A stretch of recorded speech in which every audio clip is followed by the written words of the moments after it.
So ఇప్పుడు మీరు కొన్ని ఆర్టిస్ట్గా చేస్తున్నారు, క్యారెక్టర్ ఆర్టిస్ట్, హీరోయిన్గా కూడా చేస్తామంటున్నారు. సో ఎలా మేనేజ్ చేయగలుగుతారు అని? అంటే హీరోయిన్గా అంటే కూడా ఇలాంటి హోమ్లీ క్యారెక్టర్స్ కొన్ని ఉంటాయి చూసారా, హీరోయిన్గా కూడా ఒక పల్లెటూరు అమ్మాయి అయినా లేదంటే కాలేజ్ స్టూడెంట్స్ని స్మాల్గా క్యూట్గా చేసే క్యారెక్టర్స్ అలాంటివే చూసుకుంటున్నాను. నార్మల్ హీరోయిన్ అని అన్ని క్యారెక్టర్స్ చేయను, చూసి క్యారెక్టర్స్. ఓకే.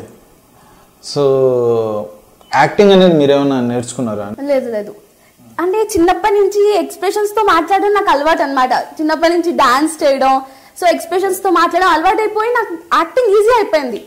యాక్చువల్లీ యాక్టింగ్ అంటే ఇలా చేయాలని నాకు తెలీదు, బట్ నేను చేసేది యాక్టింగ్ అని వాళ్ళు అనేసరికి వచ్చి ఓకే యాక్టింగ్ అంటే ఇంతేనా, ఇలాగే ఉంటుందా అనిపిస్తుంది. సో చాలా కంఫర్టబుల్ ఉన్నారు. చాలా. జనరల్గా ఏంటంటే తెలుగు సినిమాల్లో ఎక్కువ బాంబే నుంచి అమ్మాయిని తీసుకొస్తారు, ఇక్కడ తెలుగు వాళ్ళని యాక్ట్ చేయరు ఇదన్నారు. సో మీరేమో ఈజీగా వచ్చిన షార్ట్ పీరియడ్లో బాగా చొచ్చుకెళ్తున్నారు. How come? లక్కీగా అనమాట.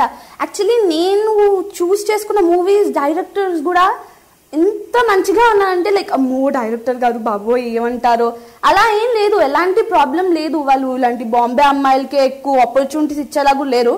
Actually most of the directors అలాగే ఉన్నారు, ఎందుకంటే వాళ్ళకి కావాల్సినవన్నీ బాంబే గర్ల్సే చేయగలుగుతారు. బట్ తెలుగు అమ్మాయిలు అంటే ఎలాగైనా కొంచెం ట్రెడిషనల్ వే చూస్ చేసుకుంటారు కదా. సో హాయ్ అండి, నేను మీ Josh Ravi. Hi everyone, this is Srimurali. Hi viewers, నేను మీ Joshibhatla. Hi viewers, this is Sri Sudha. For more videos, మరిన్ని వీడియోల కోసం, ఫర్ మోర్ వీడియోస్, మరిన్ని ఇంటర్వ్యూల కోసం, మరిన్ని కొత్త సంగతులు తెలుసుకోవాలంటే చూసిపో ఛానల్కి సబ్స్క్రైబ్ చేయండి. Subscribe to Chusipo YouTube channel. Please subscribe Chusipo YouTube channel. Please subscribe.